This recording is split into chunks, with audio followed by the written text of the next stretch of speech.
Thank you for tuning into Cytology 101. I'm your host, Sydney Robinson. We'll get into the challenges of the dental industry, empower leaders to inspire their teams, and foster collaboration between office team members and practice owners. Together, we'll find creative solutions to get shit done. Hello, everyone, and welcome to another episode of Cytology 101. In today's episode, I am joined by Kendra Glacken, who is the head of partnership at Wisdom Dental Billing with over 14 years of experience in the dental industry. Her background includes working as a dental assistant, an EFTA dental assistant, office manager, and regional manager, giving her firsthand insight into the operational and financial challenges dental practices face every day. Kendra is passionate about relationship building and growth. Kendra now works closely with consultants, organizations, and dental teams across the country to help practices strengthen their revenue cycle system and create healthier, more sustainable operations. Now, outside of dentistry, Kendra enjoys boating in the Pacific Northwest with her dog Captain, fitness and wellness, cooking, and creative projects. Well, now that I have read your bio, Katrina, I am super excited to have you on the show. First, it's super cool because I joined this group, or I don't even know if I actually joined, to be honest. I think I'm like an honorary member. But I met these cool ladies that do. And they were the ones that actually referred me over to you. And so I was like, hey, I want to do a podcast episode on AR, get to know a couple companies that do account revenue management. And oh, by the way, do you guys know anyone? Because I'm also trying to refer people, because a lot of people are now asking more about outsourcing their account revenue. And your name popped up, and for you to join me on my podcast, this is amazing. And I just thank you so much for joining us. I want to get to know you, Kendra, the human. Who are you outside of work, and what would people be surprised to learn about you? Yeah. Well, first off, so happy to be here. And Vanessa, of all people, is like the connector of people. So I'm glad she Right? So fun. Man, outside of work, I'm not one of those people who really talks about myself, but I'll just tell you, I guess, what I do.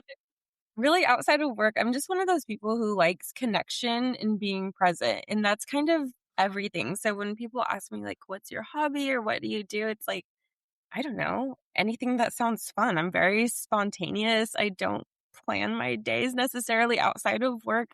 I just kind of go with the flow. It's like we're going somewhere, left or right. And that's kind of how I live my personal life. But I'm really big into boating. So spending time on the water is just big for me with my significant other and our dog. It's like our escape from reality. Yep. So that's really big. And then I love cooking. So I'm not a baker. Okay. Baking for a good cause. There's this chapter of nonprofits in our area that is giving back to foster children. So kids who good home lives and things like that. So still TBD, they're edible at this point. But other than that, cooking is my love language. So you want me to cook you dinner all day, every day. If you want a cake, we'll talk. Good luck with that. Probably going to Costco. Yeah. But yeah, definitely a mix of driven and grounded. So I'm a pretty high functioning person, not your typical girl's girl, I guess is what they call it these days. Yeah. I like to do physically laborious activities too. So things during COVID, that was my jam. I had all the time off of work because I was on a sabbatical or a furlough, I guess you call it. So I built a garden in all these garden boxes. And so I'm out there with boards, hammers, nails, you name it. I've got a project going on right now at our house, and my significant other probably hates me for it because I feel like our house is always under construction with these new ideas I have. So before we hopped on this podcast, I was just telling you about how we're tearing up all of our floors in our foyer. And that brings me so much joy just to see the before and after of things. Yeah. So, yeah, that's me outside of work. Just whatever sounds fun, whatever's thrilling, especially if it's a before and after, Mhm. go for it. So, other I than love that. I like how you started off, you're like, "Well, I'm not," and then I started to see you slowly, like, just get excited about all the spontaneous things that you like to do. So you're not a planner, but yeah. you do like to do spontaneous things. I love that, and I can hear, like, it sounds like you like to create, and you'll just like, "You know what? Let me go in and I'll just change this really quick." So it sounds like you always have a project going. Yeah. I have to tell you, when I get in those moods, like, the entire house knows that, and it is like my husband and my kid, they're like, "Oh my god, here she goes again." Like, one time I just rearranged the entire first floor and Um, everyone's like, "What in the world is going on it's like, stay out of my way, right? Like, you here?" Yes. get in this, like, mindset and you're like, "I have Yeah. this vision, I just need to live it out," and that's Yeah. exactly me. Like, my Yeah. probably hated me growing up, not really, but at, like, 2 AM, I would just have, like, this spark of energy because I was young back in the day, and Yeah. rearrange my room, like, "This looks better over here," so it's kind of that mix of, like, creativity/organization, and maybe Yeah. that has to do with, like, our signs, like, our astrology signs, who Yeah. knows? What is your astrology sign? I'm a Virgo, so Okay. Dang it. I think we're compatible. I'm a Cancer. And oh, so, like, I think you're one of those ones that I'll have to look it up, but one of the ones that we are compatible with. But a lot of those things that you did say, I can relate, especially even in the work setting. I'm like, "Oh, this looks fun. Let's just try this." I mean, I was at a training in Tennessee and they're using Oryx. And so I've never really used it. I'm not like a expert at it. But the entire time, like, "Oh my God, you could do this, this, and this. Let's try it." And the entire team's like, "Slow down. Wait." let's just say you're not one of those people who, if we were on a team, you'd be like, "Wait, I don't wanna try this because it's new." And you're like, "Cool, Yeah. let's do it." Yep. Yes, yes. I love that. We just already just made a spiritual connection. Um, with that, so that's a really good point. So if you're like one of those spontaneous people who isn't afraid of change, like that before and after, what's Yeah. the most unexpected or fun job you've had before you started working into revenue management? Like, have you ever had a job where you just had to be spontaneous like that? You know, that's a tricky question, and it's kind of a two-part. Okay. So, Okay. before coming to Wisdom, I worked in respite care for medically fragile children. I would say that was kind of spontaneous in how I ended up there. Just I really like fundraising and giving back to the community, and so by way of that nature, I fell into that job, and I was like, "Yes, I'm gonna do it. That is my calling." At the time, I wanted to be an RN and quickly Okay. decided that wasn't the path for me, but just again, that spontaneity just got me there, and I loved it, and it was great at the time, and it really helped shape my career, and it taught me a lot about patience and character and just how you show up for others in need. Yeah. Um, and then I guess on the flip side of that too, coming to Wisdom, at the time I was managing offices and all around the Puget Sound here in Washington, and I was just tired of travel and being burnt out and Yeah. everything that an office manager goes through, Yeah. trying to round up all the cats, I like to say. And that spontaneity again found me where I'm at today with Wisdom. So Yeah. Ashley Bond, our co-founder, at the time when we were Bond Dental Billing back in the day, called me up after I interviewed Mhm. for a biller position here. So just to work the accounts receivable, whatever tasks I could be assigned to with an office. And she's Mhm. like, "Hey, I have a great idea. Like, do you want to be my next employee?" At the time, she had one who was our operations manager, Darla. She's amazing. And she's like, "I just watched your video interview, and I think you need to be my employee. Don't know what it looks like, but does it sound good?" And I'm like, "Sure, why not?" And so the Oh next my god. had this offer letter in my inbox after she was like, "Full transparency, need to type it up," but Yeah.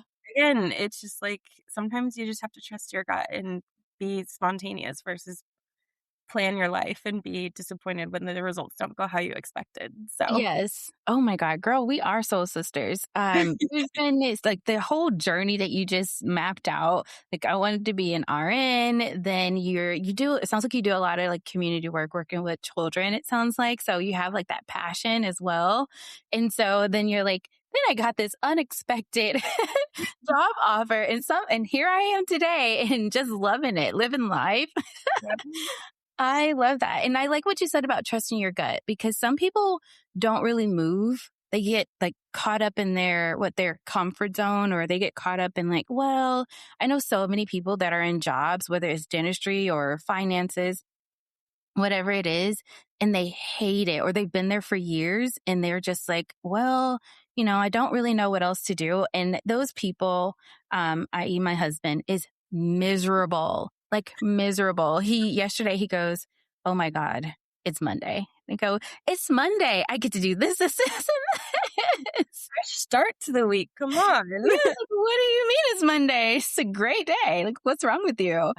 What's something totally random or small that instantly puts you in a good mood or makes you laugh or no matter what kind of day that you're having? Like, as we're talking about liking what you do, pivoting, doing these spontaneous things, it sounds like you really have like the spirit about you that it's just like whatever is going to make us happy, whatever is going to be like just fun vibe. So, what is something that you do that puts you in a good mood? Gosh, honestly, it's kind of the small things in life for me. Yeah. Working from home is such a blessing, and this sounds totally like, I don't know, like cliche, but my dog is seriously one thing that Yes. puts me in a good mood. He is a miniature Australian Shepherd slash poodle mix, so Aussie Doodle. Oh And my he goodness. has the cutest teddy bear face, and you can't look at him and be mad, even if he does something that should make you mad, like, Yeah. just something about him puts me in a good mood. So, like, he's actually sleeping behind me right now. You can't see it because of the background, but on my Yeah. and he's just got, like, this little smile on his face as he's just chilling. Um, but honestly, just spending time with him, like, he is kind of my reminder to, like, slow down and just take a breath. Mhm. So he gets excited Yeah. going on walks or going and getting iced coffee, which is another thing that puts me in a great mood. I love Yeah. coffee being Northwest, so it's like, if it's nice out, we can just go for a walk or even just play in the house. Like, he loves his toys and just seeing how much joy he gets out of just, like, the simple things. Like, Yeah. it just instantly puts you in a better mood. Yeah. So, Yeah, yeah. absolutely. When you said that, I'm like, I am a fur mama too, and I have a kiddo. But when I'm on these long trips and I'm gone for like 4 or 5 days, the first thing I always say, and my team goes, don't you have a husband and kid? I go, I really miss my dogs. Yeah. And I just, because I can call my husband, I can talk, I can FaceTime with my kid, but I can't really talk to my dogs. So I get it. And it's like, those offices where I go, well, we really want like an emotional support animal. I'm like, get a dog, like get a service dog. I'm telling y'all, and they just will like plop their cute little head on your lap, and it just makes your entire day feel better. I was a dentist or if I had my way in an office, I would definitely have a service dog. I Yeah. worked previously that did, and there's just something about, like, the comfort of a dog that Mhm. everybody in a better mood. Like I said, like, it's hard to explain and it sounds very Yeah. cliche, but you Nope. can't be happy when their little face is looking at you and their tail's wagging because 'cause they're so excited. Yes, yes. No, I agree with that and I love that so much. And you did mention like iced coffee. I know being a leader, it's really tough. Again, no matter what job position or excuse me, what job you're at, whether it's in dentistry, whether it's working for a software company or account revenue company, it can be really stressful. There's hard times, there's good times, there's fun times, but whenever we're having to deal with stress and we're in a leadership position, I think we sometimes forget that we are human. And so I always like to ask that question because it's really good to know, like, what does put us in a good mood? If I had a tough coaching call or I'm working on one of those spontaneous projects and I'm like, oh, let's integrate this new software because I think this is cool. What's the worst that can happen? And then I get and then I get into it and now like my entire team is like stressed out by it. What can I do to really just get everybody back into that collaborative or just a good mood, whether it's with humor? Yeah. I really do like, of course, like cliche, right? But my doggos, I will bring them in here. I will let them like sleep at my lap. I'll just start petting, petting their cute little head. I'll put some music on. I like what you said about iced coffee. I am a little bit different. I am a foodie. So I would try to like order my favorite food or my team member's favorite food. That way we can just kind of get out of this funk that we're in and we can just turn our day around. So that was a really good one. And I like to ask that question for those of you who are in that leadership position to see how you reset so you can like declutter or de-stress and get back to having a good day.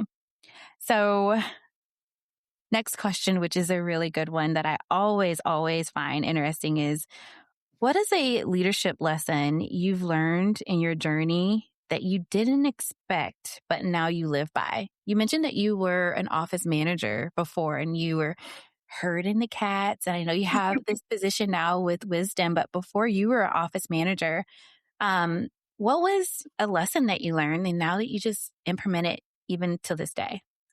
Yeah, this is a big one. And I actually just wrote an article that kind of stemmed on it for due also. But progress and perfection are not mutually exclusive.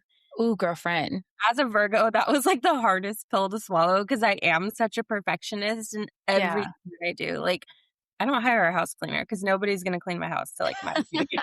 Like, it's so Yes. bad. I probably should because I'm running out of time, but that's just the reality of it. Also, kind of my de-stress moment to clean my house. But anyways, Mhm. I think for me, like, especially being a young person in an office managerial role at the time, like, I was so focused on just, that they were exclusive to each other and focusing on consistent improvement, and realizing that that's what's actually going to drive those results rather than Mhm. the fear of failure or the lack of perfectionism cause paralysis. That's where I got so caught up in myself as a leader and like that everything had to be perfect or it wasn't going to work and it was going to be broken. And that's not the case. I think, that really taught me to just live with going by the flow. I do that outside of life, but work life is like Jekyll and Hyde, completely different. And so learning to live in those messy moments and that there's a lesson to learn and live by from every quote mistake or failure that you make as a leader. And that doesn't define you, but how you respond does. And again, it sounds cliche, but like allowing myself permission to fail was probably the greatest thing I could ever do for Oh my myself. goodness. And Yes. it's so hard to do, like easier said than done, right? It's something you have to practice every single day. Like to this point, it's like I have all of these goals and these ambitions, and even at Wisdom, like we're growing like crazy, which is so fun and amazing. Yeah. It's just reeling yourself back in, triaging what you need to get done, and realizing that even if you do 5 things on your checklist of your 100 that you have to do by the end of the week, Mhm. that is better than nothing or living in that mindset that you have to do it all today. Yeah. And I bring that back to my home life too, because it's so easy to get caught up in your home life and have those 2 intermix where, like, I come home and well, I work from home, but anyways, if Yeah. I Yeah. come home No, I get it. if Yeah. I'm going for 20 out of 30 days for work, Yeah. when I come home, I've got laundry, I've got to clean my house, my dog needs a bath, I've got this and that. Yep. It just start chipping away at the small things, like, Yes. in order of importance, and, like, that stress just naturally starts to go away because you Yes. don't have the weight of it all at one moment. Yep. Yeah, I love that you said that. And girl, like I said, we're vibing this episode because the universe is kind of aligned. I had to have a really like heart to heart with one of the office managers that I coach. And it's one of those things that I've said quite a few times. One, it's all about being proactive versus reactive. Like if you failed, triage, like you said, what happened? Where could I have done, or what could I have done differently? And whether that's in your professional or your personal life. And if I was in this situation again, then what is it that I can do so that I can have a better outcome? Like, just ask yourself those questions and then let yourself fail. Oh my God, it's not the end of the world. We're not curing cancer. We're not running into a burning building. Like, we are doing, I mean, don't get me wrong, all of our jobs are important. But at the end of the day, if my team member didn't submit a report on time, and this person usually is not the type of person that's late, I am not going to jump down that person's throat. Or Yeah. maybe they made an error on a document or a handoff or an insurance claim or something like that. You know, let them. It's okay to go ahead, and it's okay. Yes, that is my 2026 book, actually, is Let Them, because I had to, those are just like you said, I'm one of those ones where I am super nerdy and I can geek out when it comes to workflows and operations. That is my lady jam all day. However, with that, I know that there's things that's going to happen. I know that we can have these SOPs. We can have everything laid out. We can even write down the exact and how, you got your email. And I was like, here's a checklist. Here's like how to troubleshoot it. Here's a video on it. I did all of those things, but sometimes life happens. Sometimes a glitch happened with the software. And I think it's one of those things where we just can't get so caught up in our emotions that we're trying to make everything perfect, when at the end of the day, it may not be perfect. However, but when it is, we're super excited about it. We're like, dang, nailed it. And so I like what you said about, just really trying to eliminate that whole perfectionist piece, because I think that is the number one thing that causes stress in any leadership position, is that you're expecting things to go one way. You're expecting everything to be perfect. But I think, what was it, Amazon or Audible? Are you an Audible kind of gal where you listen to books? I am. I'm both Kindle and Audible. So Yeah, I have a really bad obsession with dark romance. And so my flight back, I'm trying to download my next book, and Audible goes down. You can't make any purchases. You can't use your credits. Girl, I was trying different credit cards because I thought it was me. I was like, what is happening? Did they like shut my... But can you imagine, though, being like the CEO of Amazon, because all of that is through Amazon, right? Yeah. And, if a big company like that can experience a glitch or something like that can happen, we can, as small business owners or as office managers or leaders or team members, guys, things is going to happen that is going to be outside of our control. But how do we triage it? And what is it that we can control? We can control our reactions. We can control whether or not we're so upset by some things. Like, okay, all right, that happened. Let's move on to the next one. So that was a really good one.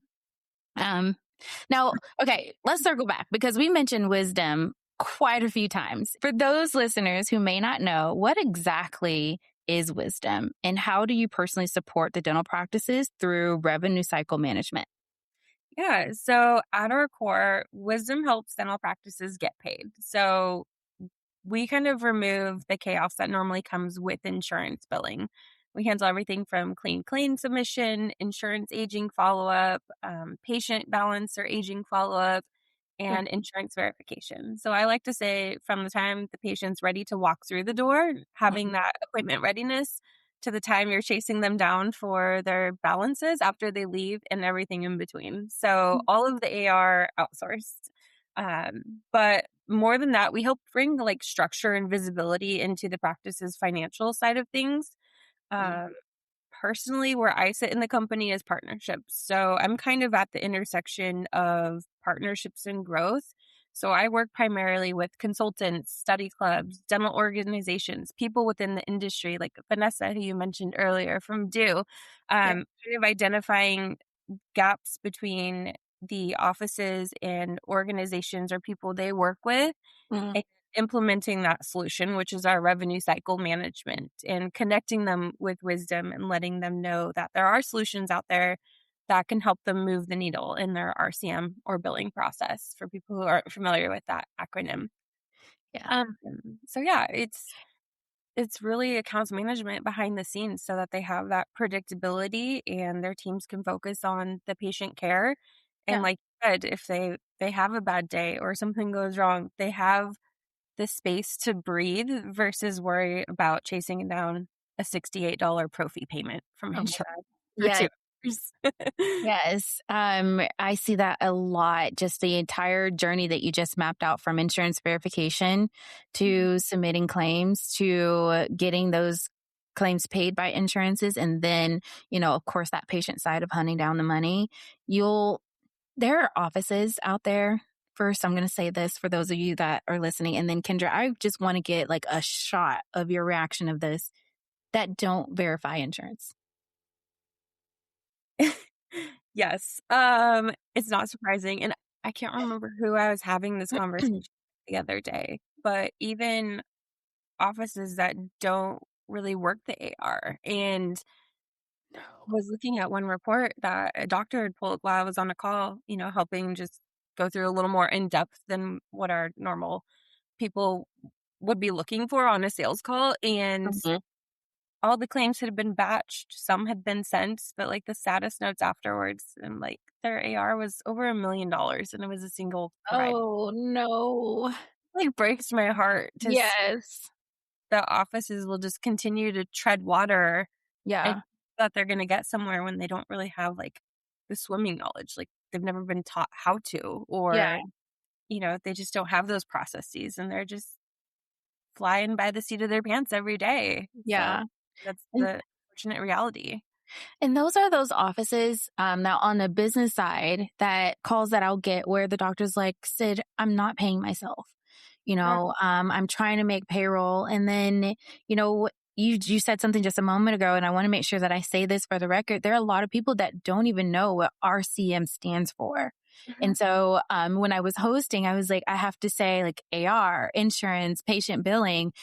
I really want to try to figure out the why behind it. And so when I get phone calls from those docs that are like, did I need you to help train my team members?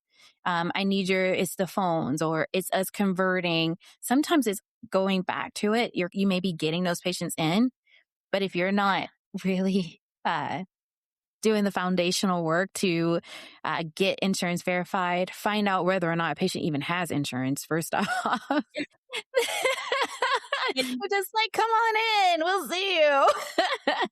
this pet peeve, and some people in the industry may disagree with me, but I will see those Facebook comments of people arguing about how, well, it's the patient's job to know their insurance. Oh So my God. Oh, I'm like, but it's also not the patient's job to make the insurance. oh my So, God. if you want to be a financially stable practice, you need to enable your people, or you need to find solutions that are out there Mm-hmm.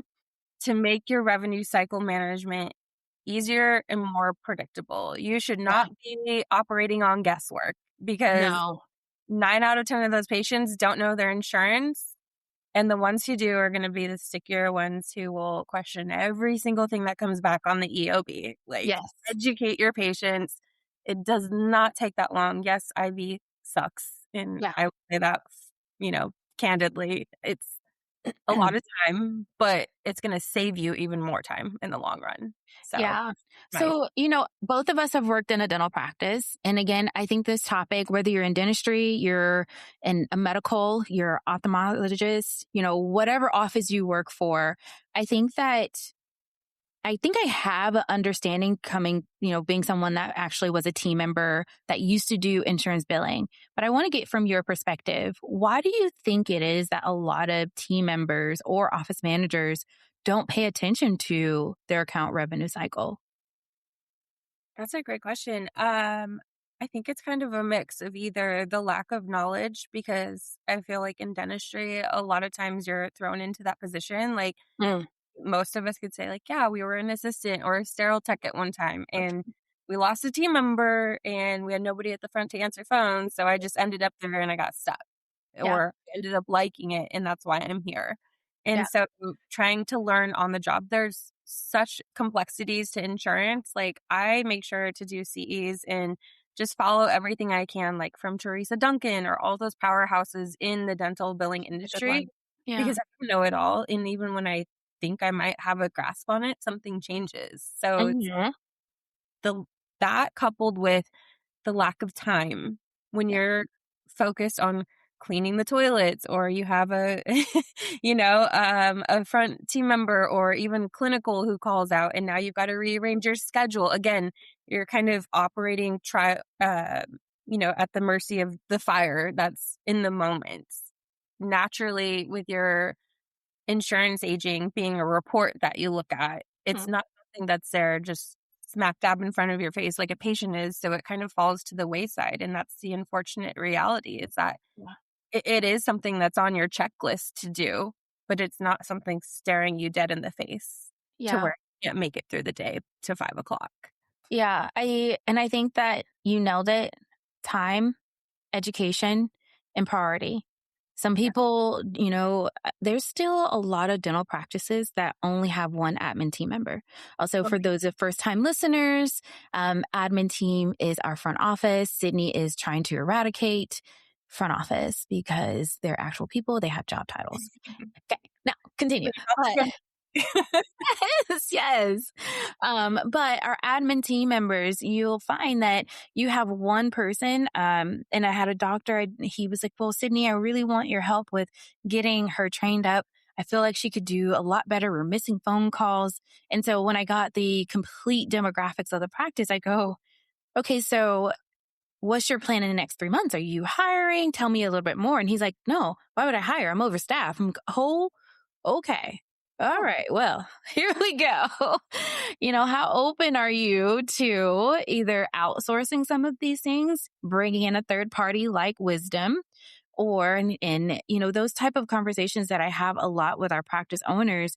And I can't pinpoint when this happened. I'm 37. I worked in dentistry for what now, 13, 14 years. And I think it kind of may have always been like that, but we're starting to see in the last maybe 10 years or maybe since COVID that things are starting to pivot where doctors are starting to hire more team members, putting people in their roles and all that jazz. But somewhere along the way in dentistry, we was like, we can get away with two assistants, one admin team member, two hygienists, and a doctor. And oh, by the way, I want to add an associate. yeah. And we just think that we can still just get all of those things done. But in reality, we can't. And then we're putting pressure on our admin team. So I'm going to play devil advocate in a statement here.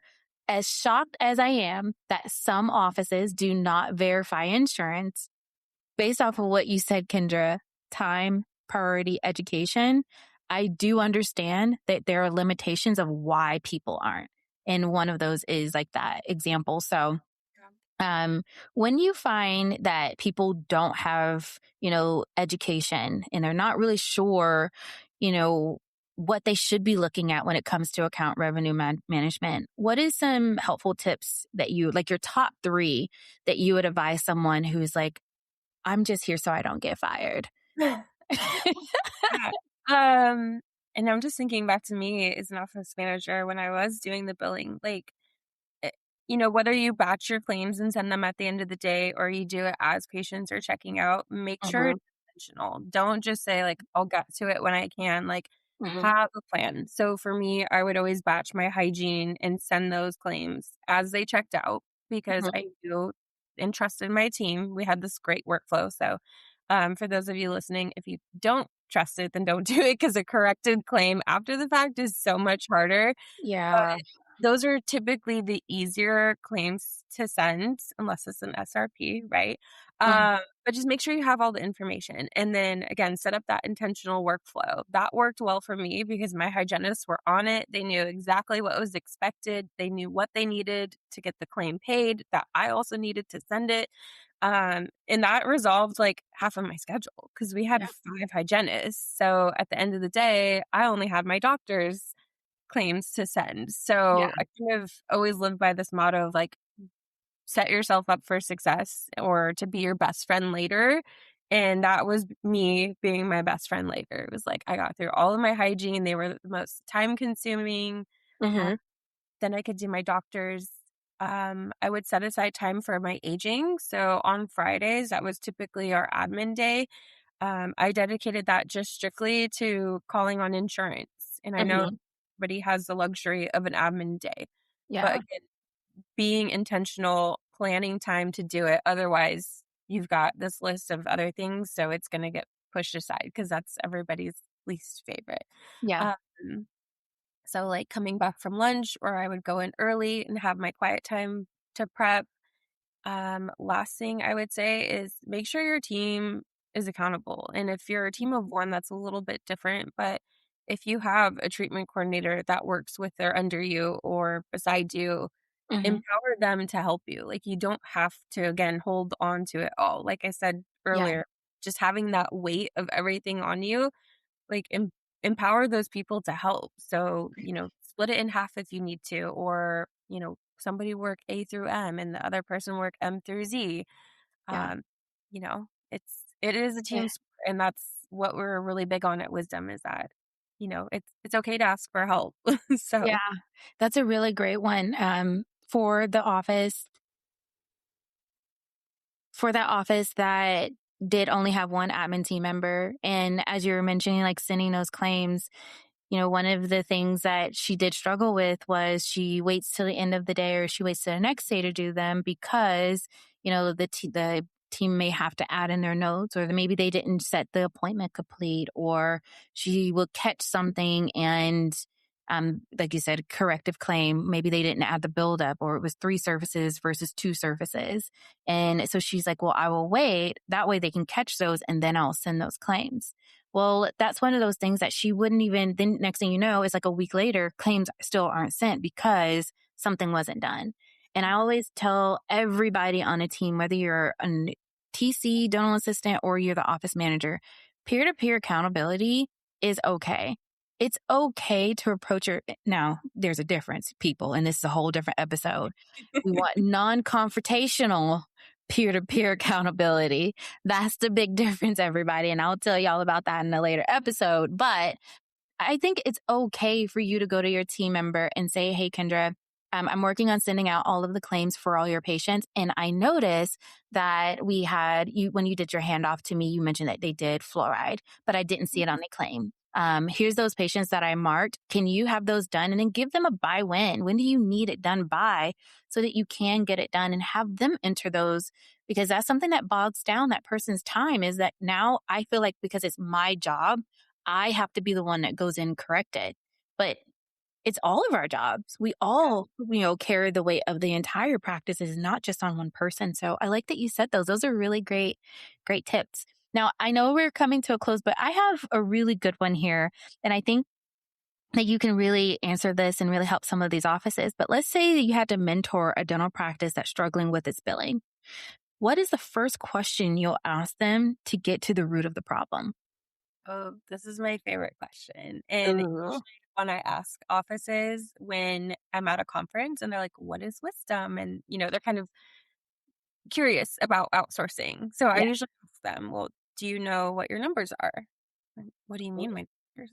Like, do you know what your AR looks like or your collections? Like, it can be vague or it can be specific on what you're Yeah. asking for there. But usually that is the indicator, and it'll kind of tell you where the real issue starts and tells you everything you need to know. Because if they're like, Yeah.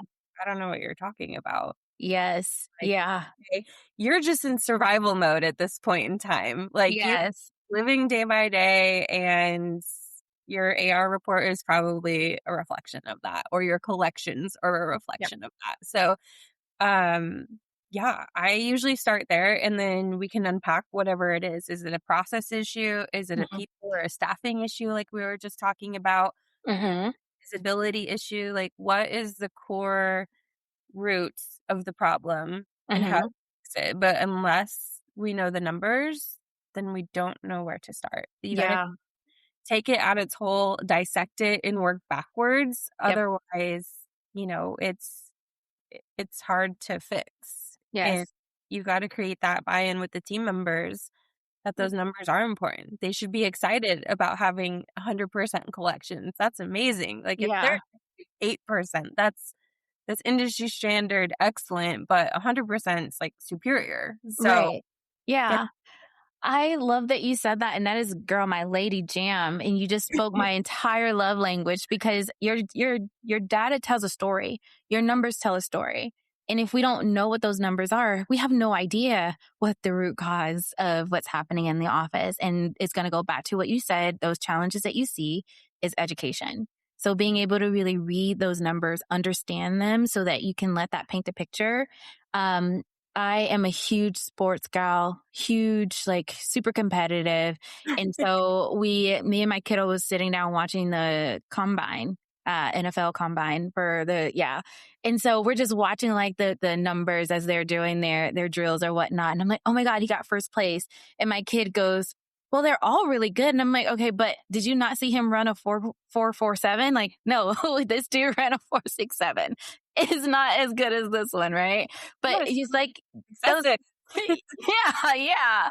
And so, when you're looking at these, I find that some people don't talk about numbers because they're afraid of them. They're not fun. For Oh, me, I'm like, oh yeah, give me those numbers. I want to see how well I'm doing. Am I winning? my favorite quote, speaking of afraid of numbers, that just Yeah. brought like an idea is, and I will take this to my grave, is that people do not ask for money, whether you are a seasoned office manager or you're new to the practice, because they're afraid of diagnosing the patient's pocketbook. Oh yeah. And like that for me is the biggest thing too when I go into offices. It's like, how comfortable are you asking for money? Because yeah, you get Mhm. insurance all day, but if you're not asking for your copays up front, which goes back to your insurance verification that you should be doing, Yep. right? Then of course you're going to be uncomfortable asking for money. Yeah, And you will be. And I think we put ourselves in like their shoes. And I've learned my lesson, I've done that once before. I call her old Sydney, used to do that until it was a patient that put me in my place. And then it came to where I had my own personal experience when my kiddo broke his arm and the lady's like, asking me, I'm like, I don't care. I just want my son to get out of pain. Can you just not? So I think that we do. And that was a really good quote that sometimes, and I always talk about confidence. You just go in with confidence. You never know what someone is going through. You don't know what's in their pocket. Educate them on what it is that they need, give them what it will cost, and then let them make that decision. yeah, And our job is to just see if they can't fit it into their budget, then how can we fit it into their budget? So that's a really good one.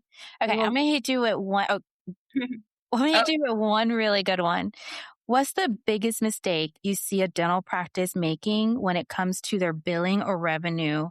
The thing that quietly costs the office the most money? oh gosh, that is a great question. And I wish that was like a one size fits all question, but I feel Oh, it's not usually one big problem. okay.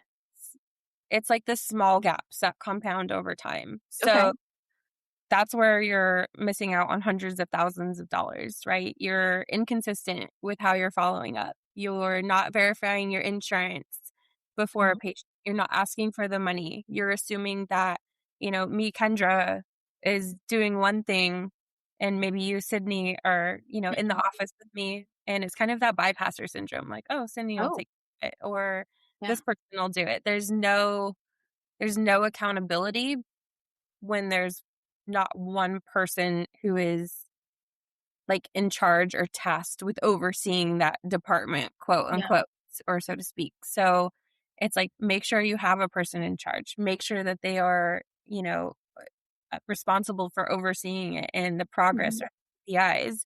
Doesn't mean they're responsible for doing all of it. Yeah. But if you don't have someone to hold accountable, like we talked about earlier, Mhm. it's just the bypasser syndrome of, Yeah. oh, we didn't have time, or that's somebody else's job when it is, again, Yeah. team sport. So, Yeah. Oh my goodness. You nailed that perfectly. The role clarity is crazy important. That's going to go back to what I said a moment ago, why I want to get rid of the front office.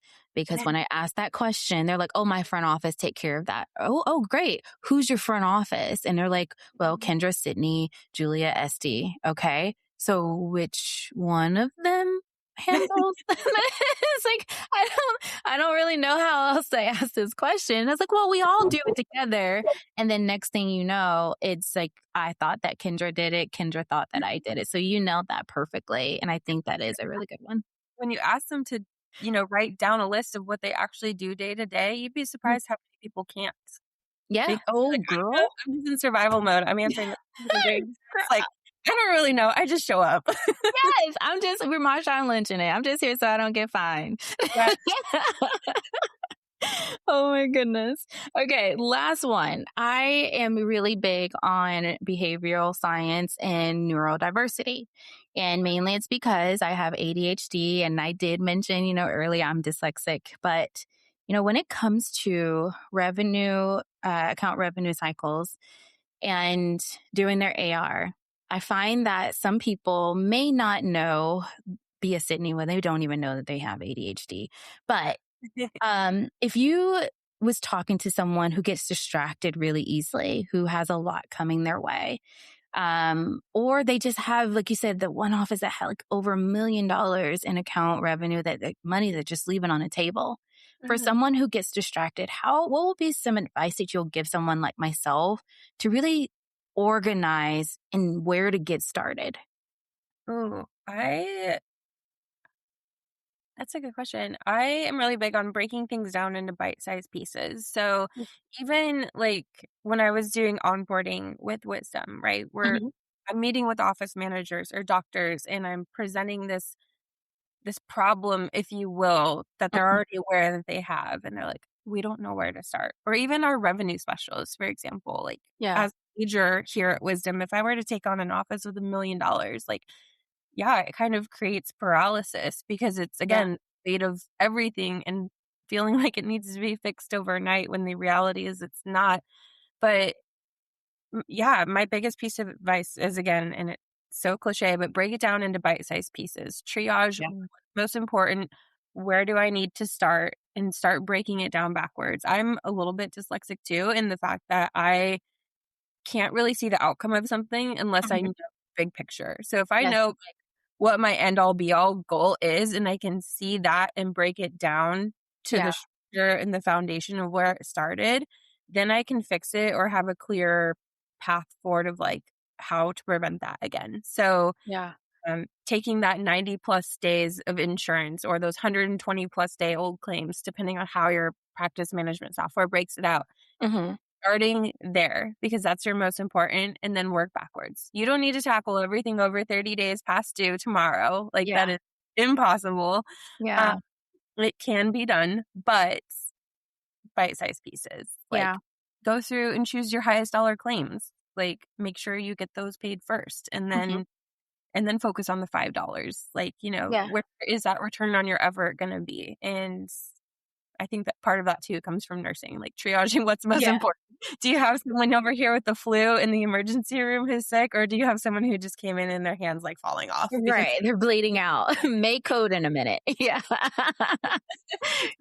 it's game on paper, right? Like it's so easy to be overwhelmed looking at that 48-page report or more, Mhm. and just like, where am I going to start today? Make yourself a task list. Be intentional with your time. I Mhm. think the biggest piece of advice I could give.